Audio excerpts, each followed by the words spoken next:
Hey, it's Michael Kosta. This is the Tennis Anyone podcast. Thank you for listening. Thank you for watching on YouTube. Thank you. Thanks for coming up to my shows and saying, hey, we listen to the Tennis Anyone podcast. That makes me feel good. Makes me feel happy. Today is Tuesday, October 14th. We had Indigenous Peoples Day yesterday if you lived in the coasts, and we had Columbus Day if you lived everywhere else, or if you voted for Donald Trump, or if you are an Italian American. Somehow even October 13th, Monday, became politicized. Maybe it's actually good. Maybe what we're supposed to do, because this is something we all have to learn as we grow older, that two things can be true at the same time. Maybe we should also celebrate the people that were here first, that we, the white colonizers, brought sickness to, tricked through legal means, took the land, gave alcohol to. Maybe we should honor them. You know, there's the Lenape tribe up in Pennsylvania. There's a very well documented case where the white people went to the chief and said, "Hey, there's a treaty that your former chief signed right here," and it's all proven to be fraudulent and forged. And the indigenous native people, I mean, they didn't. It didn't even ever cross their mind that someone would lie about a thing like that.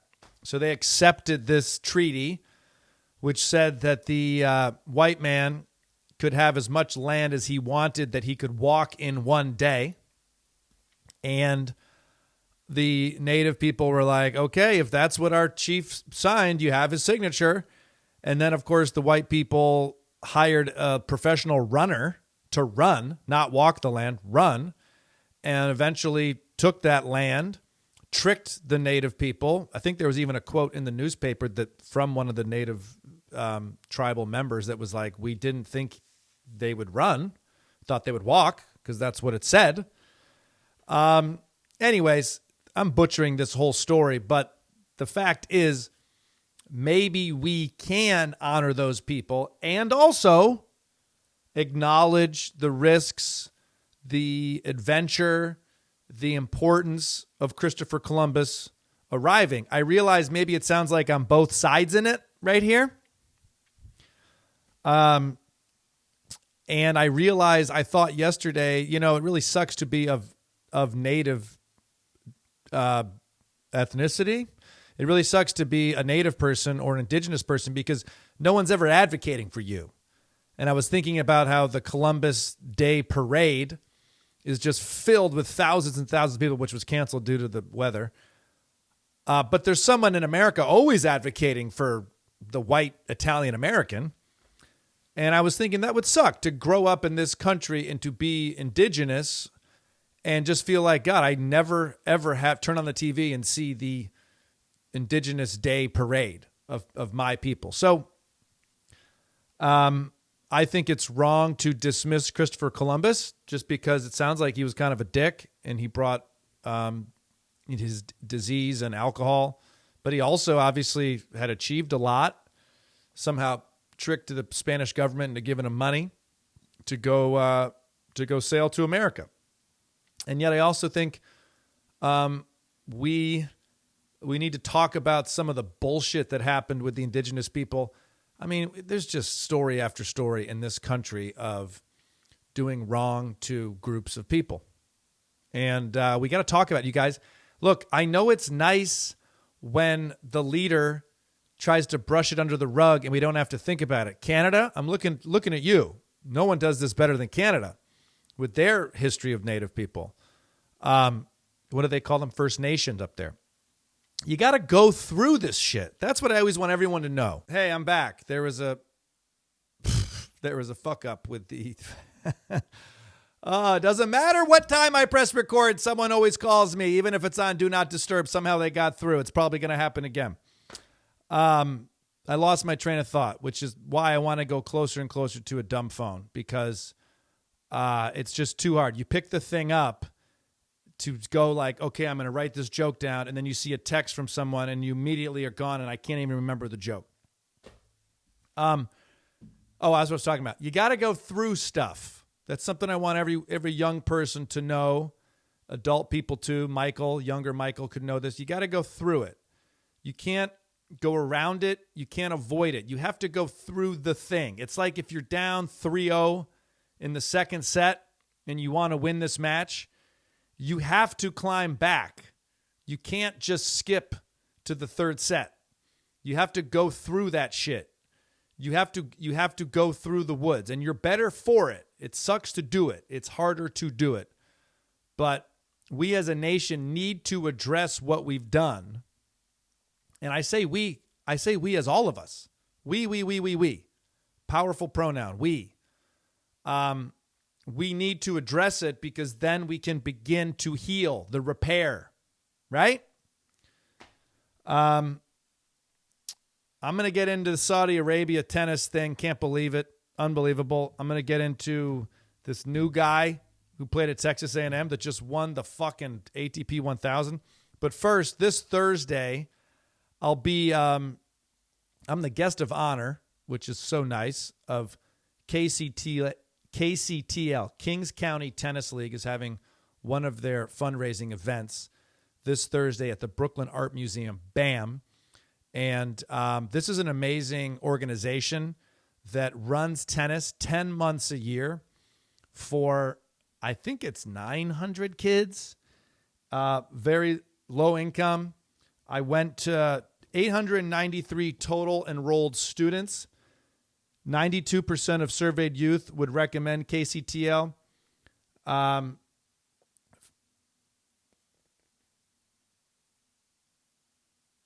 93% of KCTL youth identify as, what is BIPOC? Person of color?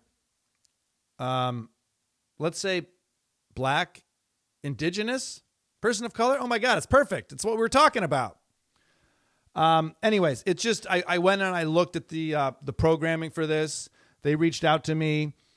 This is a really great organization. It's been 15 years it's been going on. We're raising money for them this Thursday. A lot of people message me sometimes and say, who do you support? Who can I donate money to? And do them.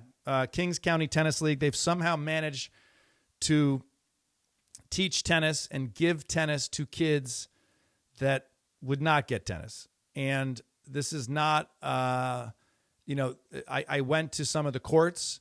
These are next to the projects in Brooklyn. These are kids that need healthy alternatives. These are kids that don't necessarily have mom and dad filling them up with piano lesson and driving them to their tennis camps as I do. So I was at this Friday open hit, and just a bunch of kids are there. It's free. Kids are at these courts hitting tennis balls, playing tennis, doing something healthy, being outside, connecting with others, and all of the donations and the money go, from KCTL help fund that. So it's a great program. I'll be there Thursday doing a book signing. Tickets are available on their website, but you don't have to buy tickets. You don't have to come to the event. You can just support that organization. Speaking of money and people that have too much, have you noticed on Netflix that the 6 Slams exhibition is happening soon? It's the second time this exhibition has been put on by the Saudi General Entertainment Authority. It's sponsored by Aramco, the state-owned Saudi oil company. In attendance, Yannick Sinner, Carlos Alcaraz, Novak Djokovic, Sasha Zverev, Taylor Fritz, the American, USA, free speech, First Amendment, Stefano Tsitsipas. Jack Draper was going to come, but then he injured himself. Woo! Money, money, money. Money, money, money. Yeah. Look up sports washing, everybody. I'm not an expert. I don't have anything new to say that I didn't say about the comedians going to Riyadh and doing the comedy festival. If it feels icky, it's icky. This isn't some guy who owns a tennis club who's bringing in the best players in the world to play. This is the Saudi government. This is run by the Saudi General Entertainment Authority. The money for this is from the state-owned oil company. There was a hilarious article that Human Rights Watch refused money from Aziz Ansari and Jessica Kirson. I don't know if you've noticed, but a lot of the comics that came back from Saudi Arabia realized there was a lot of pushback, and then all of a sudden their fucking teams and them realized, I better do a blitz of publicity about this. Everyone's allowed to make mistakes. Everyone's allowed to try to repair things. And I'm not here to, I said what I wanted to say. I was not offered a role at the Saudi Comedy Festival. I do agree that if someone offered me $1 million to go do comedy, it would be something that you'd have to think about and talk about. It's easy for me to say, what the fuck are you guys doing? All you got to know is they called a meeting with Jamal Khashoggi and they cut him up with a bone saw. Those are the same people that are putting on a comedy festival that are putting on the tennis. Am I disappointed in Jannik Sinner and Carlos Alcaraz and Novak Djokovic and Sasha Zverev and Taylor Fritz and Stefano Tsitsipas? Yes. Was I happy to learn, and I should know this because this is a tennis podcast, was I happy to learn that Casper Ruud has publicly come out and said, you got to look at their human rights. You got to look at China also. You know, that was one thing he said. He said, oh, we're just going to talk about human rights in Saudi Arabia. There's other places that we go play that have piss poor records also. So very interesting. I also want to make sure I mention all the commentators that have agreed to call this for Netflix. Prakash Armitage posted that he's going to be doing it. Tim Henman, Feliciano Lopez, Laura Robson, Mark Pecci from the Tennis Channel. There's also different languages broadcasting and a lot of different players. Fabrice Santoro, Petkovic, Andrea Petkovic in German, David Ferrer. I think, yeah. I don't love it. I don't love it. You know, again, it's just like the comedy. Do you need the extra $2 million, Jannik Sinner? Carlos Alcaraz? You know, it's interesting. Is this different because those players are non-American? That's interesting. It's interesting. I think part of what bummed me out so much about the Comedy Fest was so many of these American comedians had been these free speech advocates. And it's like, fuck you. You know, like you've just showed your hand, clearly.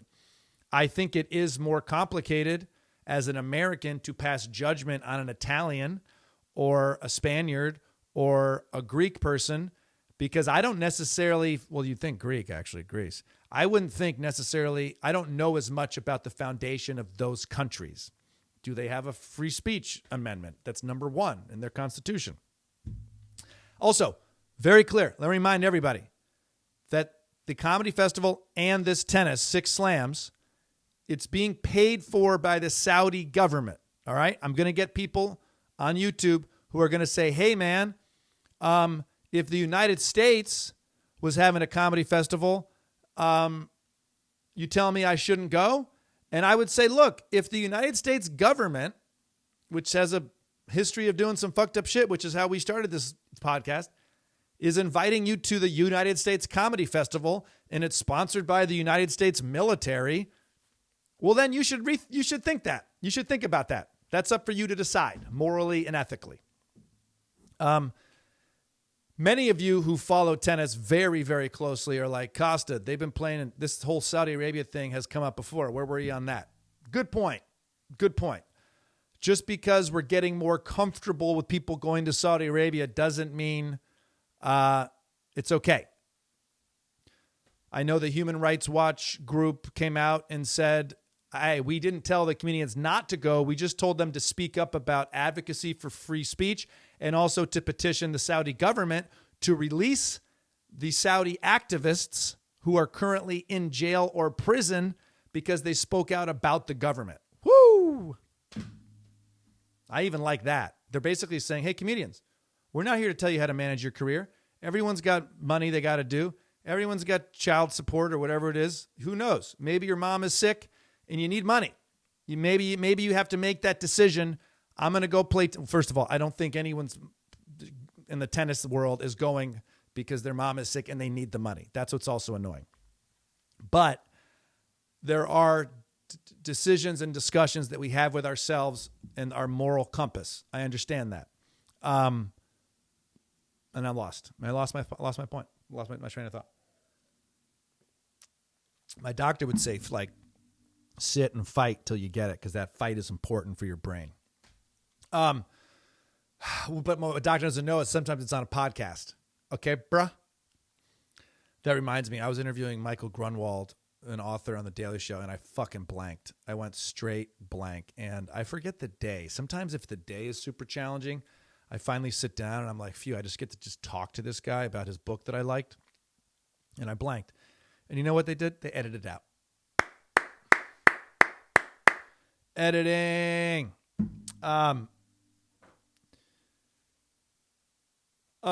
So Yannick Sinner, Carlos Alcaraz, Novak Djokovic, Sasha Zverev, Taylor Fritz, Stefanos Tsitsipas, and Jack Draper, who pulled out with an injury, are going to play this exhibition in Saudi Arabia, paid for by the Saudi state-owned oil company. Prakash Armitage will be commentating. Tim Henman, Feliciano Lopez, Laura Robson, Mark Pecci. I mean, there's two different ways to look at this. I'm happy that those names aren't Lindsay Davenport, John McEnroe, bigger names. But there's always people that say yes. And Fabrice Santoro, Andrea Petkovic, David Ferrer. There's also others that I did not list that are commentating. And look, I just think everyone just needs to be smarter and make deliberate decisions and know who's paying you. Know who's paying you. I can do this too. This is as much to me as it is to everyone else. When you get an offer, sometimes if it seems really good, the agent wants you to take the offer because they get commission. Don't forget about that. It's up to us to decide. I have sent emails where I go, who is paying this? What is this group? Oh, it's this group. And they always do this. They go, oh, it's this group. And here are the other people that have performed. That's the biggest thing they do. Oh, here are the other people. And you go, okay, well, if those people did it, then I'll do it. And that's happened to me. I've said, oh, well, those are 3 comics I like. And then you kind of dig further. And you go, fuck that. Those comics are idiots. I don't want to do that. So you decide how you want to handle that with Saudi. I think it's gross. We have enough tennis. We have the Grand Slams. I don't need to see Yannick Sinner and Carlos Alcaraz. I hate that when you Google it, all the articles that come up feel like they were written by the Saudi government. I trust my Google searches less and less. This is probably the beginnings of a conspiratorial podcast starting. I don't like it. And it feels icky. It feels gross. If you're Yannick Sinner, why aren't you taking a break? If you're Carlos Alcaraz, why aren't you taking a break? Everyone's going to complain that the calendar's too long, and then they're going to go to Saudi Arabia and play tennis. Oh, but it's an exhibition. It's your fucking body. It's not the same level, of course, but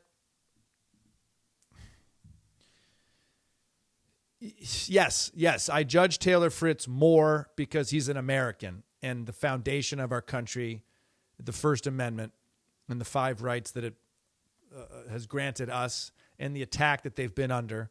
And what I always forget when I hang around tennis is, like, a lot of these people vote Trump. I always forget that because my comedy world is the total opposite. And, that is something that we all need to be aware of, that a lot of the people that vote Trump are not MAGA, and a lot of the people that vote the left are not AOC. Most people fall in the middle somewhere, and that's why it's better to open your heart and try to connect with humans. Speaking of, did you see that the Governor Shapiro for Pennsylvania, he just had a press conference because the guy who set his house on fire while his family slept pled guilty to trying to attempted murder, to burn his family alive. I mean, fucking insane. And the political violence is insane. Not feeling connected to people is insane. People reckless driving is insane. People driving too fast. We've lost a connection to each other. And I'm working on it. I'm working on it for me. I'm trying to nourish more relationships. I'm trying to leave places better than I found them emotionally. I'm trying to remember that where we go and enter, we leave energy or aura, and try to have it be positive and helpful. You too. But man, what's so fucking annoying is it just takes one dick to fuck up a lot of energy, positive energy. One last thing. When you read about this Saudi tennis thing called the Six Slams, most of that shit seems like it's written by the Saudi government or their press department or their entertainment authority. And what they often do, this is super important. What they often do is they compare this big event to the Roger Federer versus Rafael Nadal event in Cape Town in 2020, where 51,954 people watched tennis. You're going to see a lot of articles referencing that. What you need to use your fucking antennas for, but I'm sure you already are, is you need to know that that event was to raise money for the Roger Federer Foundation, which helps educate kids that don't have access to education. Okay? So putting these Six Slams, Netflix, Tennis Cup, whatever the fuck it is, in Saudi Arabia, a government that still imprisons Saudi citizens who criticize their government and put Jamal Khashoggi in a suitcase. You can't compare that to Roger Federer running a exhibition that my former boss, Trevor Noah, was a part of to raise money so kids have access to education. So don't fall for that shit. Okay? Good job, Michael. I vaguely understand the term sports washing, and I need to dig more into it, and I'm curious to do it. It came up a lot with the previous World Cup. And, you know, it's easy to cast stones, and not everything that the Western world and Western media believes or says is perfect and doesn't deserve to be criticized. I'm aware of that. And it's always hard to not know what you don't know, right? And I'm reading a Ryan Holiday book right now because we're going to have him on the show soon. And there's a very interesting thing about wisdom that he talks about, which is the wise people probably would never say they're wise. They're always searching.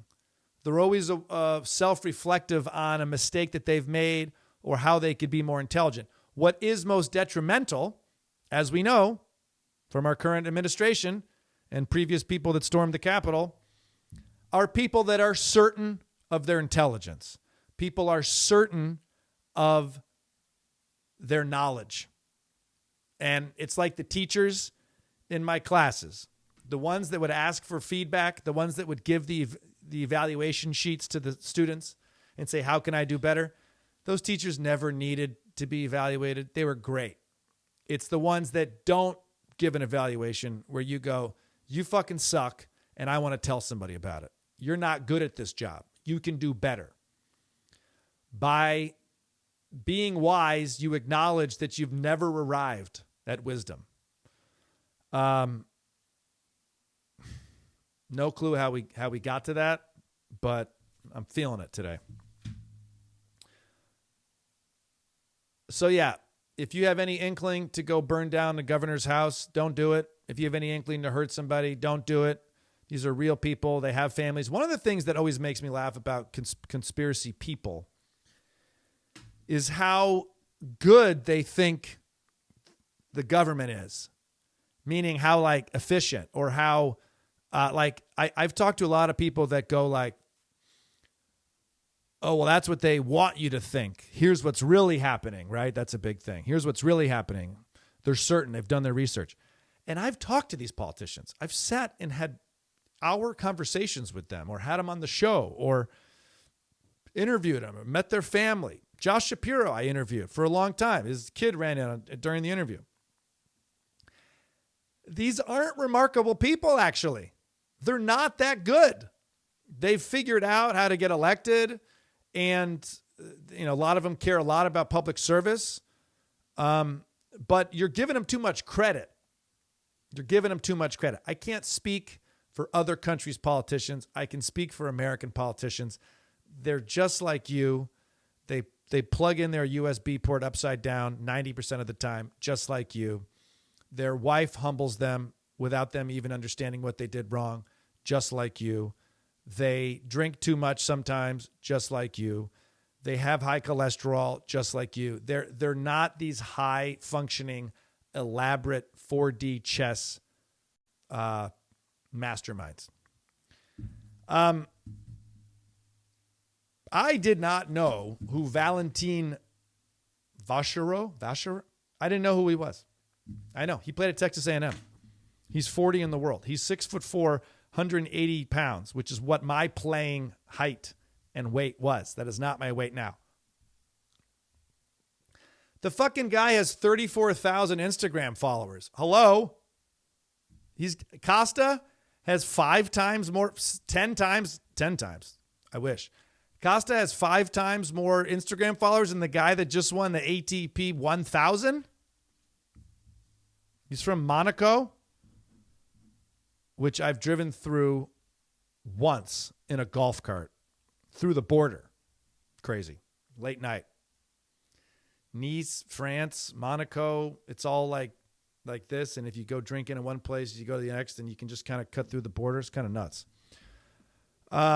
He beat Rinder Kanesh 6-3 in the third to win.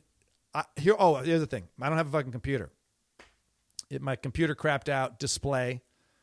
Apple says, we'll open it up as long as there's no liquid damage or physical damage. Your Apple Care will cover it. I go, great. I go, but wait, physical damage? I go, you just said it could be dust. They go, oh yeah, dust isn't physical damage. I go, well, what's physical damage? Oh, well, it's like if we open it up and we see that there's damage in there. Yeah, like damage from dust? No, dust isn't physical damage. So what's physical damage? Something that's non-liquid.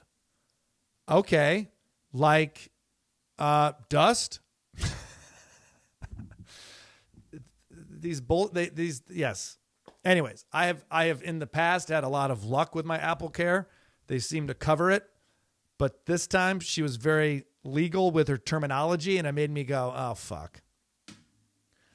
Sand? What if there's sand in my computer? Is that physical damage? What if someone spilled Hershey's syrup on my computer? Is that physical damage? What if I dropped it and a cable came undone? Is that physical damage? Like, I honestly don't know. They say no liquid. Is Hershey syrup liquid? Yeah, I would think it was. Is sand liquid? No. If you heat sand and it turns into liquid glass, yes.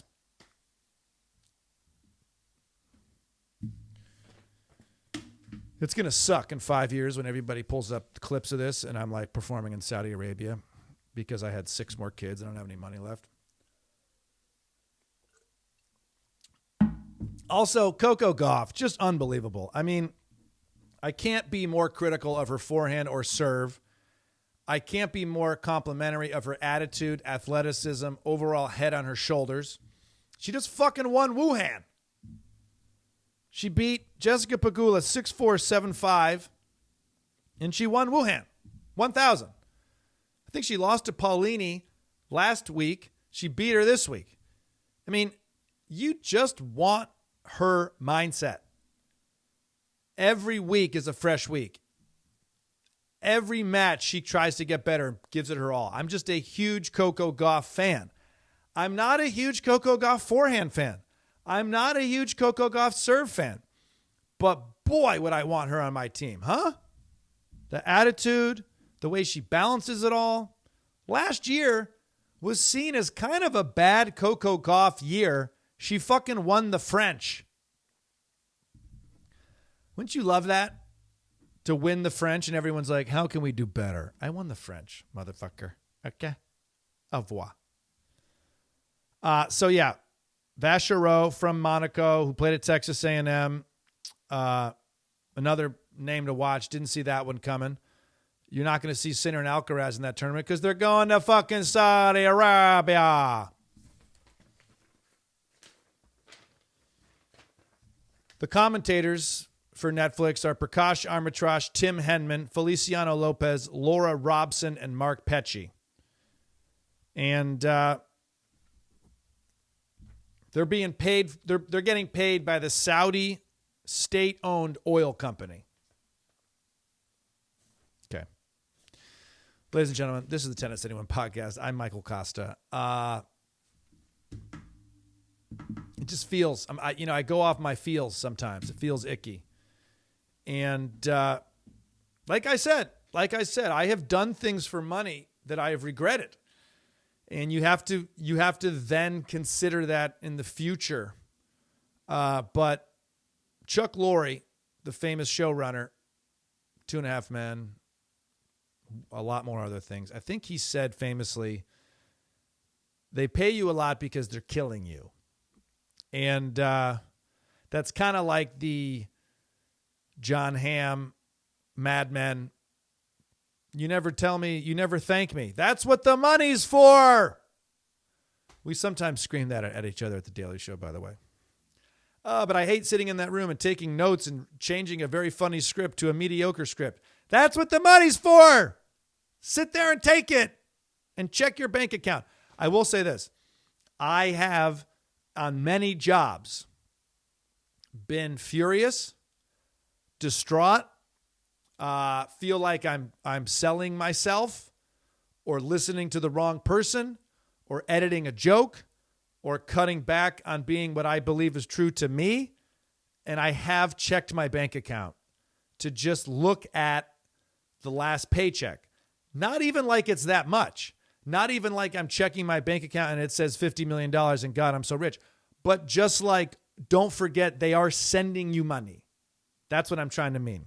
Like, don't forget, this isn't like you volunteered your time. And, when you do volunteer your time, you hope it makes you feel better and good about the world. Because sometimes when you work and you just get money, you feel yucky. And I guess life is a balance of figuring all that out. And comedians, to their defense, have this thing that exists in us where we always think we're not going to work ever again. So you say yes to money. Tennis players, Jannik Sinner, Carlos Alcaraz, Novak Djokovic, Sasha Zverev, Taylor Fritz, Stefanos Tsitsipas, Jake Draper, they have a lot of money. So that's something for all of us to consider. And I know this is a big discussion amongst the golfers as well. Ladies and gentlemen, enjoy the 6 Sam Cup brought to you by Netflix with commentators Prakash Armitage, Tim Henman, Feliciano Lopez, Laura Robson, Mark Pecci. With players Jannik Sinner, Carlos Alcaraz, Novak Djokovic, Sasha Zverev, Taylor Fritz, Stefanos Tsitsipas, Jake Draper. Also, Fabrice Santoro, Andrea Petkovic, David Ferrer. Are any other tennis podcasts going to even go hard on this shit? Or are they all going to suck the Saudi government's dick? Aramco, the state-owned oil company. Brought to you by the Saudi General Entertainment Authority, the Six Kings Slam. Game, set, match, Kosta.